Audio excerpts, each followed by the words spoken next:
네, 안녕하세요. 서울연구원 최준영입니다. 서울연구원에서는 네덜란드에서 오신 제로엔 반데르 하이덴 교수님을 모시고 강의를 진행하고자 합니다. Thank you very much for having me here at the Seoul Institute. My name is Jeroen van der Heijden. I'm a professor of public governance and I'm currently related to the Australian National University and the Victoria University of Wellington, the first one in Australia, of course, and the other one in New Zealand. And today I will be talking about post-carbon cities. And specifically, I will reflect on what we can learn from the last 2 decades of research on climate governance and how that relates to post-carbon cities. So what I will be talking about today is why cities and urban context, so when I talk about cities I mean all sort of build-up environments, why these sort of urban contexts matter in the fight against climate change globally, what cities have been doing over the past 20-30 years and what they will be doing in the future. And then I will shift a little bit to look at discussions around the post-carbon society, what does that mean, and then how can cities become post-carbon cities. So let's have a go. Of course, most of you will recognize sort of these images. We have seen that over the last few decades, temperatures globally have really risen, and that has all kinds of detrimental effects. We see droughts around the world, we see heat waves, we see increasing floodings, and cities are specifically vulnerable to the impacts of climate change. And another reason why I think it is so important to look at cities in the context of climate change is that, well, it is in cities where most of people live. In the year 2007, we have globally moved to a situation where more people now are living in cities than in rural areas. And it is expected that by the year 2050, about 2/3, sort of 66% of the world population will be living in cities. So if we are going to act to climate change, looking at cities is really important. So let's have a look at cities in the context of climate change, or the other way around, climate change in the context of urbanization. If you look at the last, let's say, 2 decades of research and theorizing on cities and climate change, you can broadly say that there are 3 narratives going. Sort of in the 1990s, cities were really being seen as the victim of climate change. And then later on, cities were really being seen as the villain, sort of the bad person when it comes to climate change. And nowadays, cities are really being seen as the hero in the narrative of climate change. So let me unpack that a little bit. Cities as victim. Well, we've just seen most people around the world nowadays live in cities, but cities are also extremely vulnerable to extreme weather events. Floods and wildfires will hit cities very hard. Nowadays we see things like the heat island effect in cities, so that cities heat up more than the surrounding land. And cities get so hot nowadays that actually we see increased mortality rates during heat waves in cities. So cities are very vulnerable to climate change. At the same time, cities are the point sources of energy consumption. So roughly 70% of the world's energy is being used in cities. Cities are also the point sources of carbon emissions and other waste production. Sort of roughly 70% of all carbon emissions that are produced around the world are related to cities. We also know that the consumption patterns in cities are much more resource intensive than consumption patterns of urban populations. If I sort of read the literature, we see that people say that people living in cities consume roughly 6 to 7 times as much as people living in non-urban areas. That's massive. And of course, cities have resulted in massive biodiversity loss. So that's sort of the story of cities as villain. And then over the last, let's say, 10 years, what we've seen happening a lot is that cities are being seen as the hero in climate change action. So cities nowadays set very often much more progressive climate action plans than the national governments that they're in. We've seen lots and lots of experimentation. I will talk about it in a moment. Cities are working together in regional and international city networks. And there is an idea, a belief that if something works well in one city, it can easily be transported or scaled up to other cities. So there is like a really big idea around cities as being the place where we can really tackle or address climate change. So cities as victims, cities as villains, cities as hero. But actually, over the last few decades, we've seen that narrative changing. And that's what I will talk about in a moment. But let's have a very quick look first at what is it that cities are doing nowadays. So cities are experimenting all around the world when it comes to taking climate action. So for instance, in the city of Amsterdam, they realized that torrential rainfalls will become a big problem in the future. And they've introduced a program around making rooftops smart. So how about we're going to use our rooftops almost as sponges to collect the water that is coming down. And not only can that help us to mitigate all the water coming down, but actually having green roofs helps to cool buildings in summer. It has an insulating effect in winter. It will increase biodiversity. That's sort of one of the actions that you can think about. Another action that I find very interesting was introduced in Seoul about 15 years ago now, which is the eco-mileage program, which is a program that incentivizes people to use public transport, to reduce energy consumption in their houses. And actually, if you do these things, you get miles, and you can use these miles to buy energy efficient equipment. You can get a reduction on your transport costs and whatsoever. So this is sort of another very interesting, innovative program that cities are doing. In terms of urban governance, an example is the Better Buildings Partnership in Sydney, where property owners and the government come together to discuss, on the one hand, regulatory barriers that stand in the way for these property owners to retrofit their buildings, as well as rules or finance opportunities that the city might help these property owners with to help them retrofit their buildings. So collaborations between property owners and the city government. And another example would be Greenmark in Singapore, where the city government has said, look, how about we introduce a building rating system where there is minimal regulation, but people can outperform that regulation, and then they get a specific rating of their building, which helps them to show that their building is more sustainable than other buildings, which might attract tenants, or people might want to pay an additional premium for that specific building. So all kinds of innovative actions and governance initiatives that we see around the world. But like I said, the narrative around how cities respond to climate change is shifting again. So we've seen that narrative from victim to villain to hero, and now actually we see a narrative where people are saying, well, some cities are doing something, but if we look at this globally, not enough is being done. Cities are not taking enough actions. Cities are not adapting quickly enough. And if we really want to respond to climate change in the way we should, more action is needed. That's one part of the story. And at the same time, we see globally a rapid shift when it comes to thinking about cities in the context of climate change. And that is away from sustainability and resilience, more towards what is known as regenerative and post-carbon development.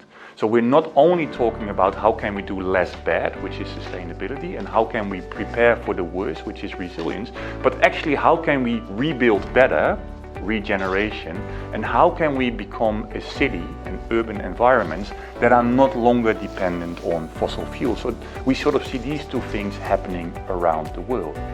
Now let's have a look at that post-carbon thinking. All around the world, people have begun to talk about what would be a world after fossil fuels. What would be a post-carbon society? Here's a few books that I think are very interesting sort of to have a look at. But if you sort of go through these books, one of the things that you see a lot is that people are talking about what is known as a polycrisis. So right now we are in an era where we not only have climate change as a crisis, but we see all kinds of other crises at the same time. Global social injustice, global increasing armed conflicts, pandemics and whatnot.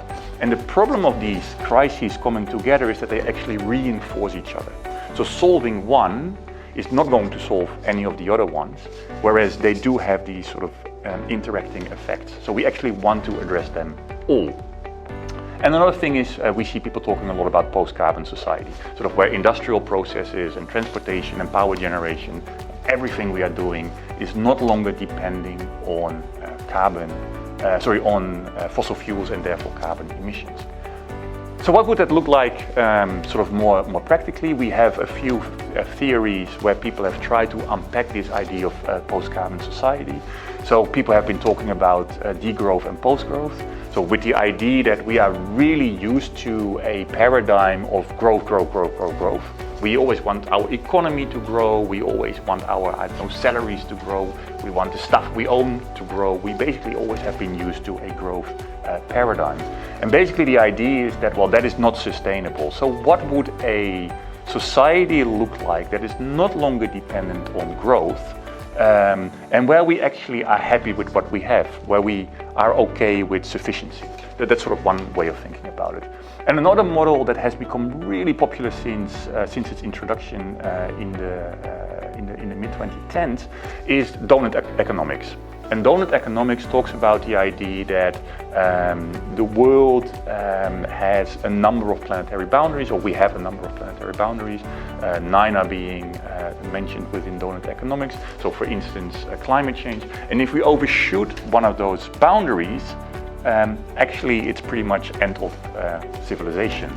If we overshoot climate change, or if we subtract too much potable water, we're done. Well, that's sort of the boundaries that we're in, but on the inside of the donut is the idea that if we want to stay within the planetary boundaries, we have to do so in a very just and equitable manner. So that's where all the social ideas come in. So we have to make sure that people have access to food and to welfare and to good medication and whatnot. So we sort of see that all this post-carbon theorizing has been made a little bit more practical. If you then go through all these post-carbon theorizing, what you actually see is that scholars are talking about we have to move from where we are now, from this situation where we, what we're very used to a world that is going to look very differently. So we have to move away from thinking that we own things and that we become stewards of things. We have to move away from thinking that we always want growth to what is sufficient. We have to move away from an idea that there is us humans and the rest, the Anthropocene, to an idea where there is us as part of the rest, the symbiosis, and so on and so forth. Now what I am really interested in is what would all these sort of normative aims look like in cities? So how can we achieve these normative goals? And another thing is, how can we think about synergies and trade-offs between these normative goals? Because of course some of them might strengthen each other, whereas other ones might go against each other. Can we truly achieve a circular economy in a very just way? Those are very important questions I think we need to ask. And that is indeed where post-carbon city thinking comes in. So post-carbon thinking really is about that idea of, can we achieve a society that stays within planetary boundaries and that at the same time achieves a just transition to a sustainable world? So what we see around the world is a number of cities that have embraced these ideas. So donut cities is one of them, where cities have embraced indeed the idea of donut economics. So for instance, Berlin, Amsterdam, Brussels, Sydney and Melbourne. Another example is, and I will sort of talk about these in a moment a little bit more. Another one is a Symbio city, which is a Scandinavian idea around, can we develop cities in a very holistic and inclusive manner to make sure that sustainable urban development is going to really take into account nature and how we relate to that. And another model was recently introduced in the European Union, Net Zero Cities, which is a project to achieve 100 climate neutral cities by 2030. But again, the idea is to become environmental sustainable and social sustainable at the same time, so to bring these ideas together. So let's unpack that a little bit. Sort of donut cities are all about, again, the donut economy. And that would basically ask cities to really think about how does this idea of staying within planetary boundaries and being socially just, work at the different levels of city development, from the macro level all the way to the nano level. So from the big thinking to the day-to-day thinking. Symbiocity is another sort of very structured approach to think about how can we make that transition, and it really wants to help cities with methods and processes to go through that process of urban development to make sure that we get just and sustainable cities at the same time. And actually Net Zero Cities does the same thing. So it's kind of interesting that we have these different models around the world, and actually they're all aiming to do the same thing, provide a systematic approach to get environmental sustainability and social sustainability at the same time. Now, I've been looking at urban climate governance for the last 15 years and sort of reflecting on what I've learned from the past, and not only me, but sort of the international scholarly community, what we've learned from the past, and sort of what can we sort of take out of that, sort of looking into the future. I can come up with a few ideas. So I have to say I'm very hopeful that we see these post-carbon city models developing all around the world, but at the same time I'm also a little bit concerned, because it might be more of the same. We might end up in a situation where we're not going to see that cities move from, they were being seen as the hero, now they're being seen as slacking a little bit, and we want them to take action again. So how can we make sure that they're going to do that? Well, one of the things I think that cities should be very wary about is that they're not only going to look at the leaders and the innovators within cities. This is something that has happened in the past a lot, where cities were very interested in, okay, who are the people that, and who are the organizations that want to push the envelope, but then forget that they have to get the others on board as well. So begin thinking quickly about how can we get the majority on board. I think that's really important in the transition to post-carbon cities. Another thing, what I already talked about, is how can we identify synergies and trade-offs between these competing values that I just showed in one of the slides. Because if we don't think about that early on, we might end up in a situation where some people say, well, this is the most climate just city that I can think of, this is the most beautiful circular economy city that I can think of, and everybody comes up with a perfect answer to each of the individual problems, but do they add up? Or do they actually conflict? So think about sort of these trade-offs and synergies early on. Then I think it's important for cities to really think about being open in how they want to go there, how they want to get there. So be steadfast in the goal and the time frame. So we want to achieve a post-carbon city by that and that time, but remain open in how you're going to achieve it. So let's say I just showed the example of Brussels, which has embraced this donut economy thinking. If in 5 years from now they would realize, oh, actually the donut economy doesn't work for us, and it seems to work for them, but just as a hypothetical example, if they think it doesn't work for us, please move to something else. Don't stick to it because you've bought into that. Then another sort of, I think, important thing for cities to think about is that if you begin to experiment with solutions for post-carbon cities, from the start think about how can we scale this up. So don't experiment for the sake of experimentation, but experiment to scale, because that is the only way that we're going to be able to accelerate that transition. And then second of last, I think we have to embrace regulation for post-carbon cities. And we can probably talk a bit more about this later on. But regulation does offer long-term clarity, and it might help to address short-term concerns. So I think we should accept that at some point we need to regulate the transition to post-carbon cities. And last but definitely not least, transitioning to post-carbon cities will be about more than climate goals only. It will be about social goals as well. But that's one of the things we have to keep in mind, and cities have to keep in mind. At the same time, cities have to keep in mind that for many people out there, it is about their bottom line. So we have to be clear to people, why are we making this transition? And what are the benefits for you as an individual if you help us to make that transition? I think those are the big lessons that we can learn from the last 20 years of climate governance studies. So that's in a nutshell what I think is going to be the next 5 to 10 years in urban climate studies and urban climate debates. So first to regeneration and then to post-carbon cities. So thank you for your time. Thank you. Oh, you're welcome. Professor Heijden explained the innovative and experimental measures related to urban climate policy and governance over the past 20 years to reduce urban climate change. Among the cases you described, please explain which one could be of reference in Seoul, which has a population of 10 million. Thank you for your question. Look, I think that from all the city models that I've been talking about, the donut city idea will resonate most with Seoul. And I think that's because it has that very strong focus on achieving environmental and sustainable development at the same time. So environmental and socially sustainable development at the same time.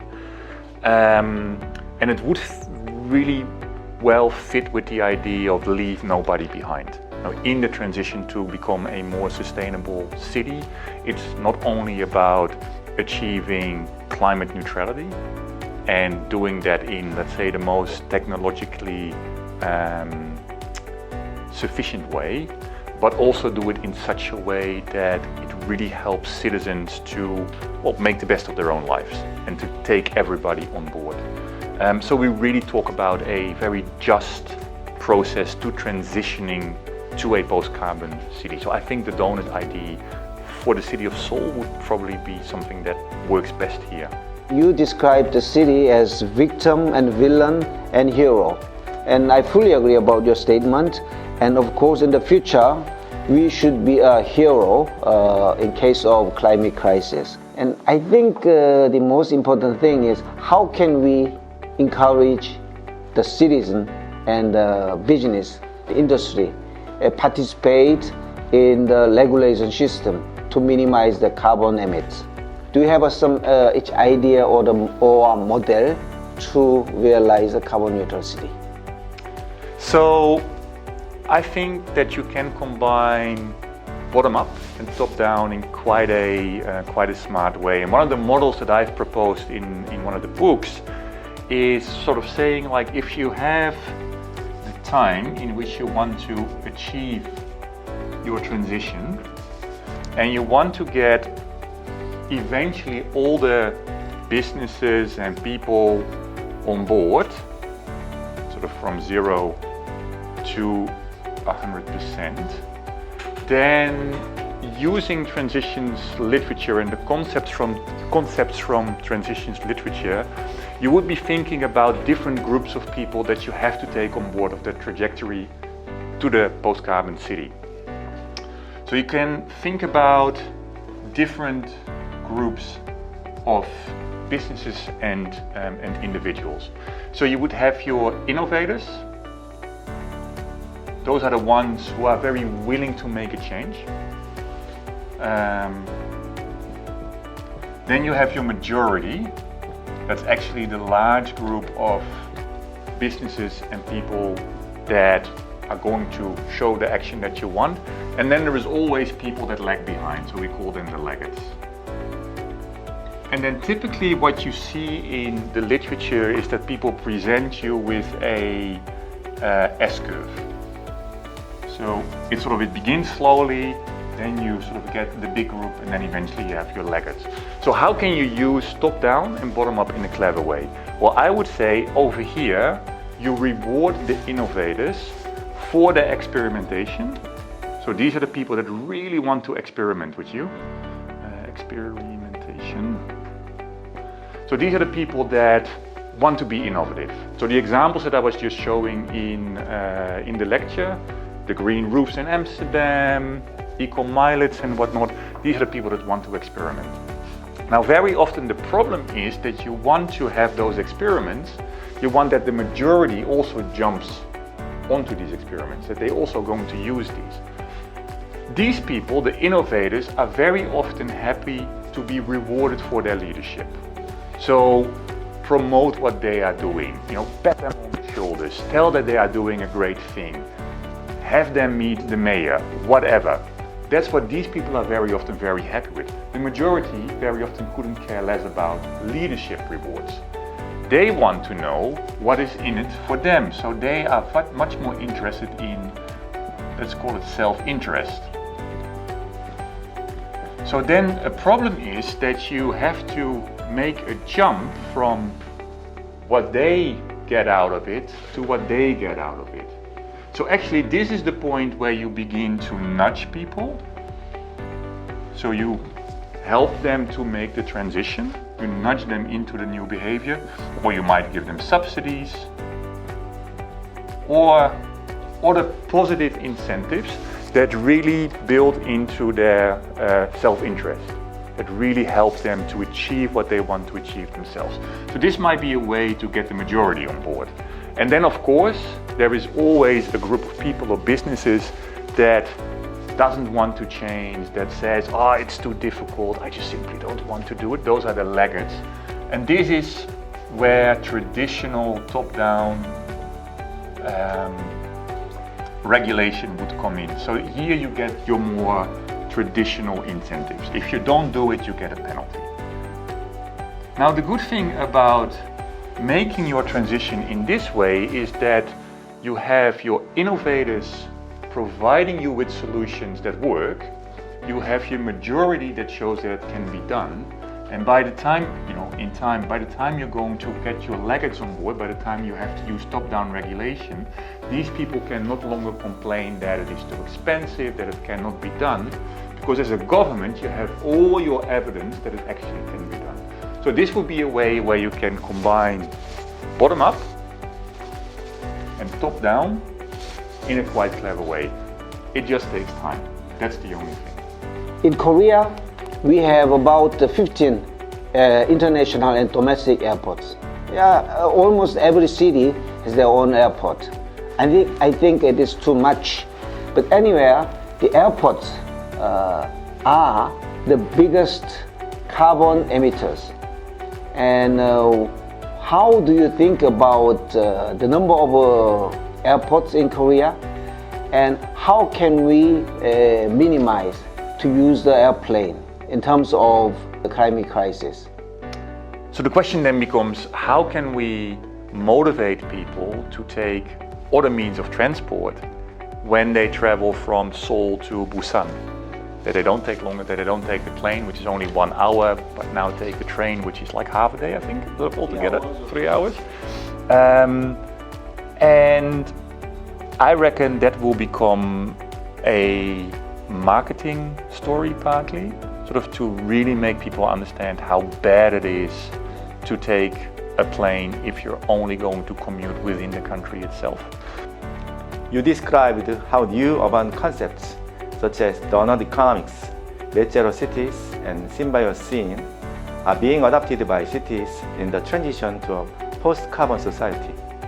Can you explain how this approach related to existing climate policy? If we're going to develop, let's be as little bad as we can be. Let's sort of be as climate neutral, climate friendly as we can be in our new development. If we look at the normative point of departure for resilience, it is if we're going to develop something new, let's prepare for the worst. Let's prepare for the worst climate change events that we can prepare for. Those are very negative normative points of departure. Regeneration, on the other hand, is a very positive normative point of departure, because you're saying if we're going to develop, let's not try to develop as less bad as we can, and let's not only prepare for the worst, but actually let's create something that does leave something behind that is better than where we are now. So if we're going to develop a building or a part of town or even a road, let's try to make it energy positive, so that the building or the part of town is producing more energy than it is actually consuming. Let's make it water positive, so that the water that is collected on the building or in that part of town is more than that part of town in the building is needing. Let's make it biodiversity positive, so that after constructing the building or the part of town, biodiversity is greater than before it was there. Let's try to improve soil quality. So all these positive impacts that you can have with development, not only being less bad and prepare for the worst, but actually leave something better behind. And then the next step would be sort of this post-carbon thinking, where on the one hand we really want to make sure that new development is not longer reliant on fossil fuels, but also that normative addition that the new development is socially just and inclusive, so that environmental sustainability and resilience and social sustainability and resilience really meet each other. And I think that is the future of climate policy. And it is something that I see happening all around the world.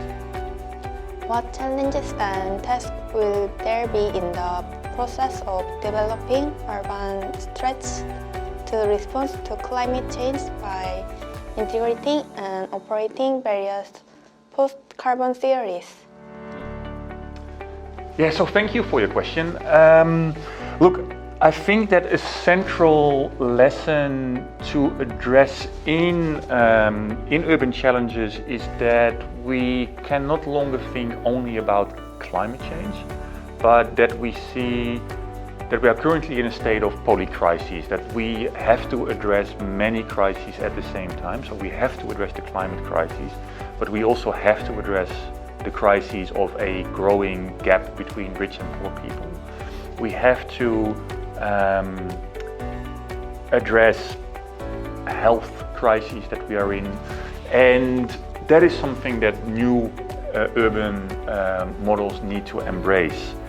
So how can we make sure that this is going to happen is, I think, something that city policymakers have to think about.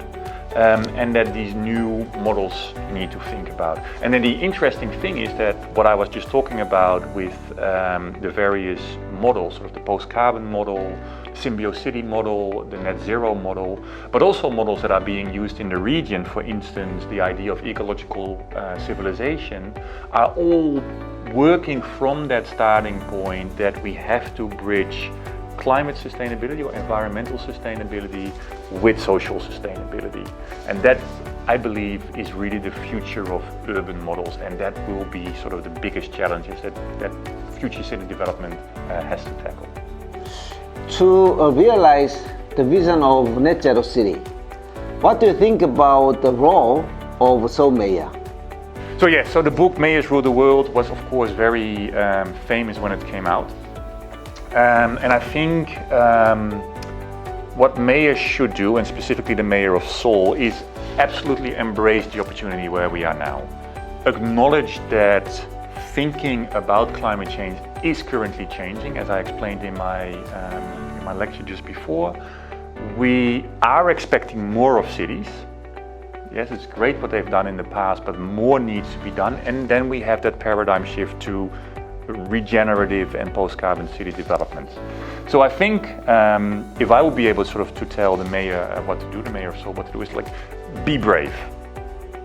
Be very brave and aim to become one of the first cities in the world that is truly embracing this idea of becoming a post-carbon city.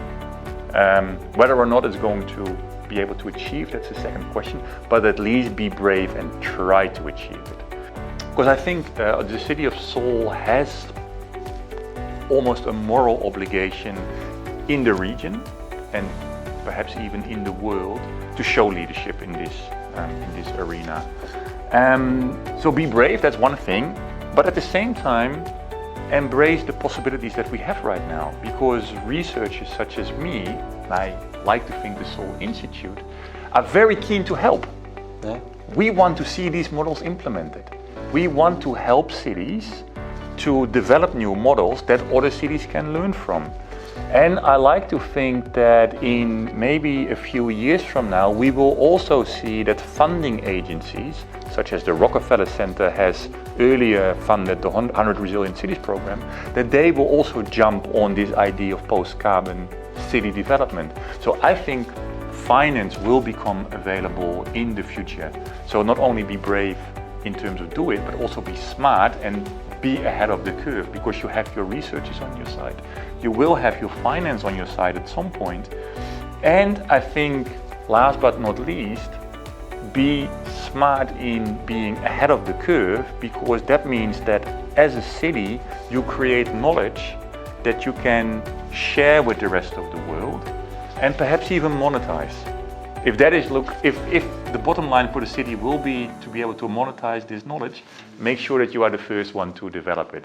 But I think the bottom line should be that a city as Seoul has a moral obligation, at the very least in the region, to show how a large city like this one here in Southeast Asia can make that transition to become a post-carbon city. So that would be what I would be definitely suggest the mayor of Seoul. And then I think, as I already explained earlier in our discussion, is that donut city model, that probably might be something for the mayor and the Seoul metropolitan government to think about. How can we operationalize the donut economy here in this city? I think the mayor of Seoul, he tried to share our urban development history in the last 50 years, because we had accelerated economic growth. And as you mentioned, in the next step, we try to gather the experiment, how can we improve the climate changes. That could be the next step, and this is really big challenges. Yeah, absolutely. And again, I think that it is important for a mayor like the city of Seoul to acknowledge that the debate is moving on. You know, we can no longer only talk about sustainability and resilience or mitigation and adaptation. We have to begin talking about regeneration. How can we leave a better city behind than what we inherited?